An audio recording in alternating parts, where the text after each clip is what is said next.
So, good morning or good night, depending on where you are in the world, and welcome to another interview of the Shield Dude on a couch. Not on a couch because it's freaking hot right now, but I have my logo, and I'm joined by Rich. Well, we talked online, and I can call him Richie, and Yeah, he's the yep. guitar player from the band Straight Red, which is a new punk band that just put out an EP called Love Isn't Enough last Friday. I think it was August the 16th, right, Richie? August 15th, correct. 16th. August is So, flying past, so it was almost 2 weeks ago, but it feels like it was yesterday. yes, well, I feel like almost like I started celebrating the new year 2 weeks ago. So, Seriously, man, it's crazy. It really is. at least it's going fast now because 4 years ago, 2020 seemed like 3 years in one. So, at least now it's going. Yeah, and isn't that the truth? Isn't that the truth? Isn't Isn't that the there? truth? Yeah, I was a chef for a real long time. I'm 33 now, about to turn 34. My birthday's actually next week. But uh, I was a chef for a Happy real long time. happy birthday in advance. Thank you. So yeah, I was a chef for a real long time. Uh, through my entire 20s, and uh, I didn't have any time for music at all. I was working 60, 70, 80 hours a week, 6, 7 days a week, so I really didn't have any time for besides laundry and drinking beer and going back to work. So actually, I got laid off during like at the very beginning of 2020 with the COVID stuff, and it was actually probably the best thing that ever happened to me because I was able to kind of break off and kind of just reassess things, and it really just it was very beneficial to my psyche just because now I'm a full-time touring musician, and I've been playing music since I was a kid. I really never had anything to show for it. So I had initially before Straight Red, I'm in another band, which is my main project called MORGUL BLADE. It's like a heavy metal, black metal project, and it really took off, in 2020, 2021, and we just got back from European tour and all that kind of stuff. But as much as I love heavy metal, um, I grew up a punk kid. I love punk rock. Um, it kind of has shaped my morals and ideals and values, and I've always wanted to do an oi punk band, a street punk band, just Yeah, very old simple, school. Like I, simple, I catchy almost thought you riffs. guys were from England. Yeah, yeah, no, I understand. That's happened a bunch of times actually, but no, it's just heavily influenced by the early '80s British sound. I'm a really big fan of boy bands like Blitz, who's one of my favorite bands of all time, Coxfar, and what that first generation of oi when it was still happy, but came with a message, of coinciding with struggle and the working class and growing up a working class kid and stuff like that. I always like to hear that kind of stuff to kind of just remind myself that I'm not alone. And as I've gotten older, um, it's just gotten more more strongly ingrained within myself to say that I'm very proudly a working class person, and I've always wanted to just like have a band that reflected that because Mortal Blade, while it does have some of those like ideals and stuff, but it's very it's much more difficult to translate that kind of that kind of message, that kind of idea with heavy metal, um, as opposed to like a punk rock thing, because heavy metal is so often attributed to like sword swinging and fucking dragons and battles and whatever else. And, don't get me wrong, I love that shit. Um, this is a completely different thing, and that's why it was important for me first to start doing this. Yeah. So how did you like? When did you start the band? Um, well, it's kind of a loaded question because I had this idea. I mean, I've been soccer or football fan, depending on what country you're from, you're going to know what I'm Well, talking about. I But call it uh, actual football because they yeah, I really mean, so use do their I. feet. Yes, so do I. But if you have any U.S. listeners, they might be confused. But I've had this idea, for shit, maybe 10 years or so, and I've just been kind of letting it sit in the back burner, the back of my head. Like I said, I've always been a huge fan of football culture, and I've played and followed the game since I was a little kid, and I played at a pretty high level in the States, um, for what we have over here, but multiple knee injuries and broken ankles and torn ACLs kind of put that down to rest. But it's something that always fascinated me was like the culture behind the game, how uh, terrorist chants, like the songs that you hear with that the fans sing within the games and stuff. Like it's almost its own version of like folk music, because it's songs of the people, and people. For example, there's a song from a team in Amsterdam. It's called 90 Minuten Lang, which means 90 minutes long, translated to English, Yeah, obviously. But that's how much the it's game lasts. Yeah. yeah, of course. But the song itself is just about how fucking miserable life is, and they're all alcoholics, and they hate their jobs, they hate their lives, and every day is a struggle. But then for 90 minutes, you all come together, and it doesn't fucking Mhm. matter because you're watching the game. And I always thought that was it was a cool fucking message behind that. And so that kind of got me started on the path of like, I want to do something very sing along, and something in the in the vein of like a punk rock band with like some catchy sing along parts that could be almost described as like a football chant. So for me, it was a cool thing to just like have in the back of my head while I'm working on the MORGUL BLADE stuff and everything else that I was doing. Um, and it's super refreshing to be able to write simpler songs because a lot of times those heavy metal songs are far more complex. So it's a little freeing as well to just be able to kind of like, all right, well, here's four chords, and then we're just going to make a catchy sing along part over it rather than like dissect something a lot more. So, yeah, I mean, I guess I'd say the band is 10 years old in my brain, but put to pen to paper, physical world, it's probably about a year old. And it's just after we finished writing the last MORGUL BLADE album, I kind of didn't have anything to do. And I always need a project. I need to stay busy. Like I don't really like watching TV too much besides, sports. And I don't really like I don't really like scrolling through my phone and stuff like so. For me, it's important to have something to work for and kind of stay excited about, if that makes sense. Yeah, that makes total sense. Yeah. Yeah, and this EP six song, 50 minutes, and like that's what I felt like like songs that you can like sing along to and Yep, chant. So the artwork is a picture, and I'm guessing this has to be a somewhere in London, right? Because of the hats of the police have. it is. It is not London. It is Oh, Birmingham. It is Birmingham. So you were oh pretty well, damn you know close. what I meant? That it was England. Yes, it is in England. Yes, Yeah. it's a picture of a real football riot in 1985 at St. Andrews, um, and yeah, I mean, it's just when we were doing the record cover, we really just wanted to like bring nostalgia to the forefront, but also like give you kind of an idea of what we're all about. And it, my drummer Rick, um, he photoshopped the red flares and the smoke bombs and stuff in there just to give it a little touch.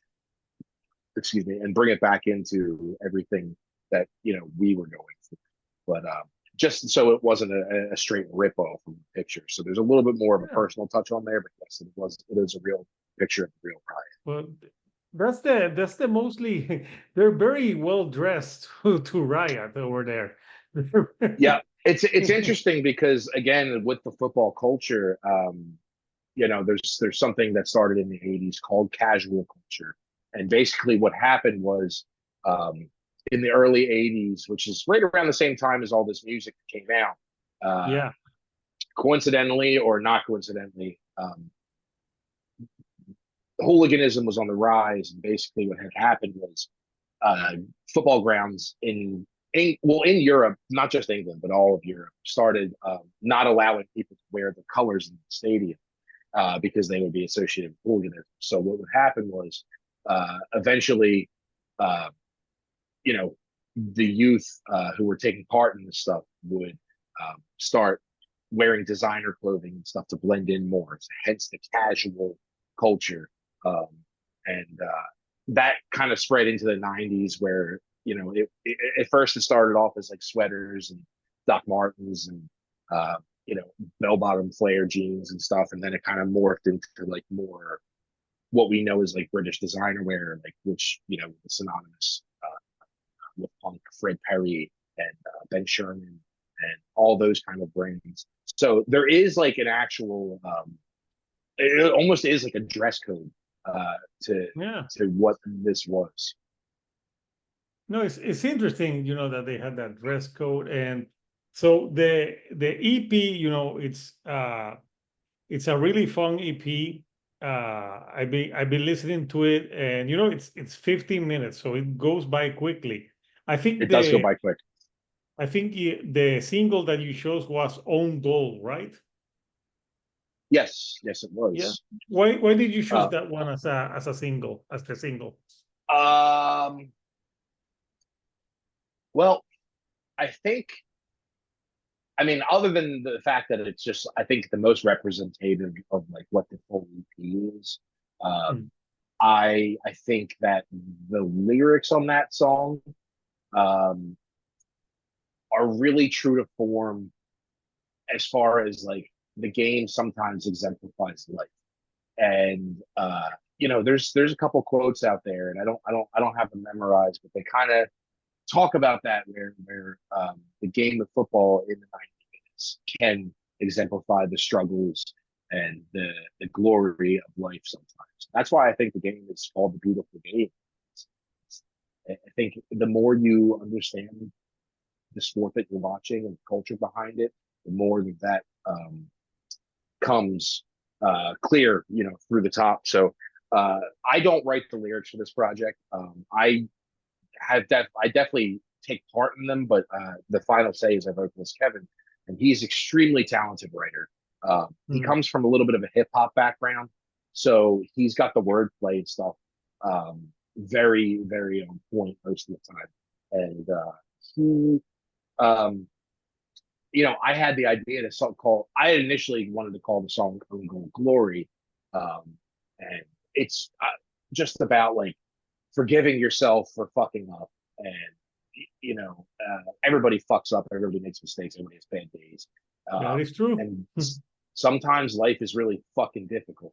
And I think through my 20s, I was really hard on myself a lot of the time, and I thought it was important to make that analogy through the game of football, where to me, you know, okay, I having played the game in my younger years, like if you score an own goal, the first thing your fucking coach says, your gaffer says, is go out there and fucking get one back. Go fucking put it in the other fucking net, get it back.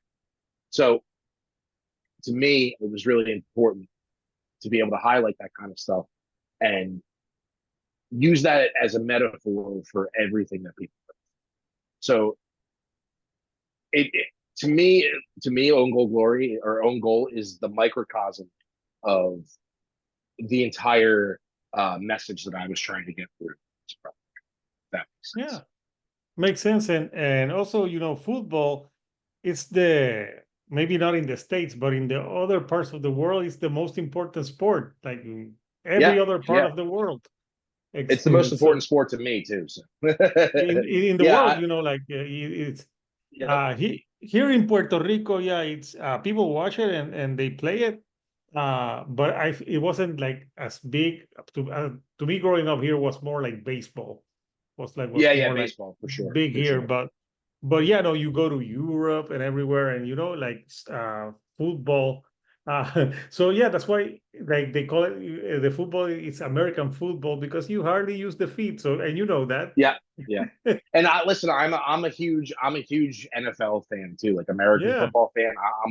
Like yeah, we're from Philadelphia, so yeah. we have the Philadelphia Eagles, and I'm a huge Philadelphia Eagles fan. I never miss a game. I watch every week, but it's different, No, it's culturally. different. I can totally tell you that I don't think any NFL player would have the stamina to do a No, football they game they for won't. them. They wouldn't. No, for sure They they wouldn't. wouldn't. Yeah. They wouldn't like It's a last. different. It's a different beast entirely. It's a more like a So stamina game. Yeah, yes, yeah, yeah. and patience and fortitude, and yeah, I mean, some of these players at the top level, the Euros just happened over the summer, and some of those players are running, 18 miles a game. That's in That's 90 minutes. That's 18. That's think about that is insane. that is The insane. level of stamina that takes that. That's absolutely incredible. So, but also like I had mentioned, Morgul Blade, which is actually three of the members of Morgul Blade are also in straight red. So it's me, uh, the bassist Jimmy is also in Morgul Blade, and the other guitarist Lise is also in Morgul Blade. So this is just something that we broke off and started doing a side project with. But we went to Germany on tour in April with Morgul Mhm. Blade. Played some dates over there, and I actually was lucky enough to get to a football match while I was over there, thanks to one of the guys that booked us while we were over there. He's a season ticket holder at FC Nuremberg, which is a Nice. which is a very classic German side. And they've kind of fallen on hard times in recent years, but it's very much like a Philly type of atmosphere to me. It's like, our teams haven't always been good, but people show the fuck up anyway. It makes them happy, and that's all they care about. And I went, and it was like crossing off a bucket list thing for me. It was it was one of the most incredible things I've ever done in my life. And I sat right in the hooligan section, and everybody was very, you have this association with these type of people being like, not they're not nice. They're rough people. They're hard. And while all of that might be sort of true, they were very welcoming to us. They were very soon as they saw that I was interested and like was into the game and for lack of a better word, really knew what I was talking about. They welcomed us with open arms. I mean, bought us beers, bought us food, uh, and it was a really really cool cultural experience. And I don't think I'll even if I go back to another game over there, I don't think I'll be how special it is because it was the first Yeah, the first time, yeah, it sounds like fun. So no, the EP is fun. My favorite tracks, I like Anthem, which starts the EP, and We Hate Us. I think that's a very cool one because it's time. like it's that kind of funny, like you saying that Yeah, you yeah, hate yeah. yourself. So and you went with Football is Violence. So yeah, it's so why I wonder the name. Why did you call it Love Ain't Enough? So I actually, I'm not completely sure. We were sitting on when we were writing these songs, like really cementing them. Our initial practice space was at our drummer Rick's house down in South Philly, and we were kind of just like kicking around names, no pun intended, kicking around, but we were kind of just throwing stuff around and seeing what sticks.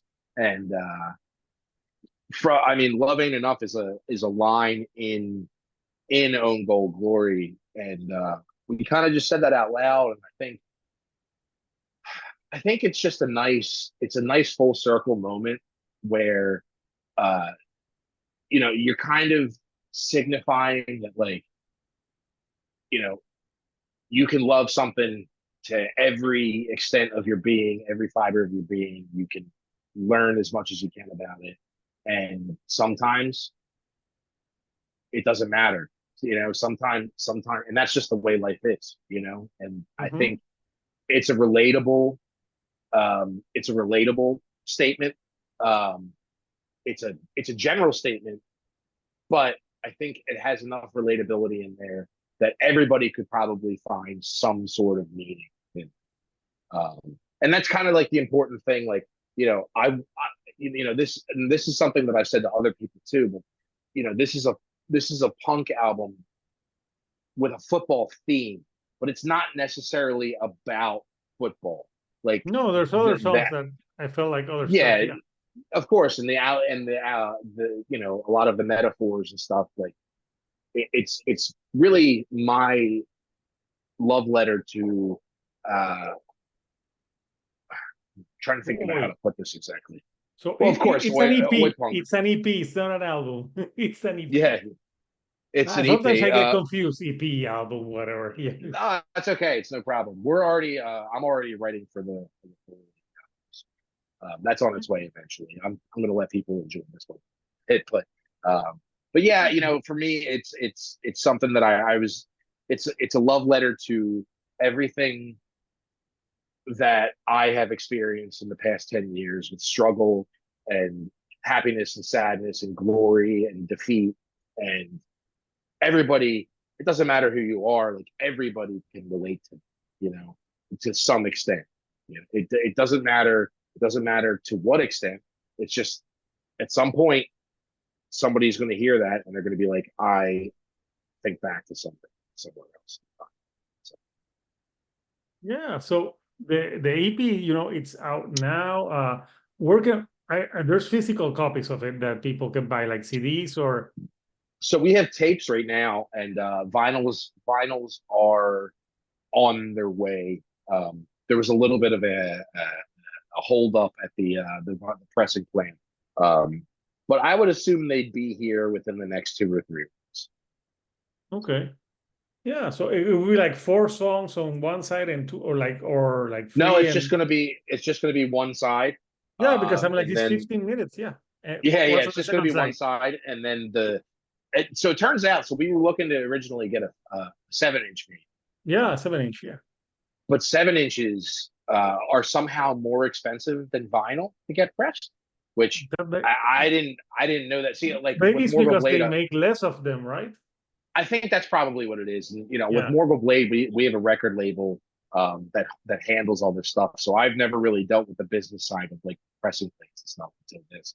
And we have a label for this as well, but it's a little bit more um, it's a little more DIY compared Hmm. to our other stuff. So I've had a little bit more hands-on experience dealing with the pressing of this. And yeah, so it's going to be one side, and then we're going to do a little bit of an etching on the backside, so it's not just a plain disc. There's going to be a little Oh, texture yeah, that's cool. etching, Yeah. and a sticker with the part of the album cover on it. So yeah, I think I'm going to say tentatively, I'll say a month will be ready, but I would probably assume. Okay. Yeah, I'll post the social for the band so people can know when it's out, where they can pre-order Yeah, I and mean everything.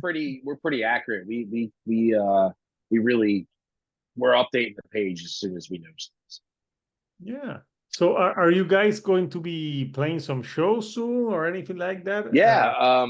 So we leave for another tour with Morgul Blade at the beginning of October. Um, and that's our main band. That's our bread and butter, and that's what pays the bills. So we have to do that. That's calling. But when we get home from that, we have 2 shows lined up immediately. And by then, I even think that we might be even trying out some new materials. The songs on the EP are they're quite a bit older now. So uh, I've been kind of messing with new stuff. So I think when we hit the sets for the first shows in Philly, um, I think it'll probably it'll probably be a couple new songs as well. And yeah, I mean we only have the Philly ones lined up right now, but the plan is to tour on it. For sure. I don't know to what extent yet, or how big of a tour where things we talked about it. But I mean, if the opportunity is there, and it seems like people are really digging on this record, so it would be kind of a disservice not to go for it. Yeah, no. Plus these songs live are more fun too. Agree, totally, Yeah, for sure. It's good yeah, beer drinking music. yeah, because like there's some metal shows like but I don't know, like punk stuff is really fun. Like I used to go to ska shows as well. They were very Yeah, fun too. I'm a big fan of Scott. Yeah, it's just it's a little more lively, and I think sometimes, Mhm. having been part of both scenes, metal and punk, I think sometimes some metal takes itself a little bit too seriously, and that's not a knock on anybody in particular, but it's definitely a knock on the genre a little bit. Where I think sometimes people show up to shows and they're just a little more afraid to have fun, and I don't think you get that with punk as much. And that's kind of why it's another reason why I love punk. Like, why do any of this if you're not having fun?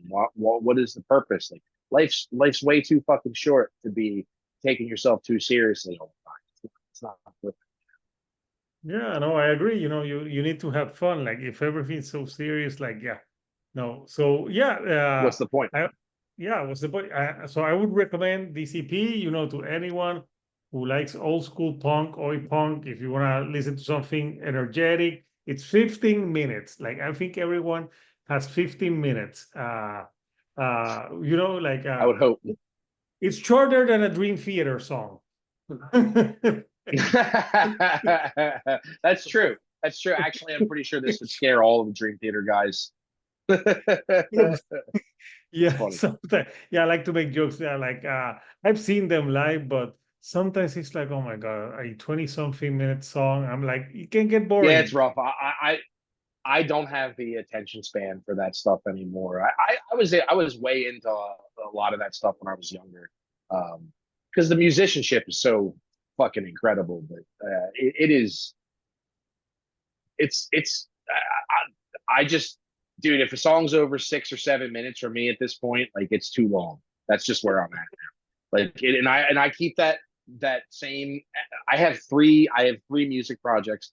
I have a Morgul Blade. I have Straight Red, obviously, and then I have another project with the basis of Morgul Blade and Straight Red called Orb, and that's very much like a Halloween style, like AFI, Sam Hain, Danzig, Misfits type thing, with like some keyboards that sound like John Carpenter, like that kind of stuff. And we're working on a full length of that too.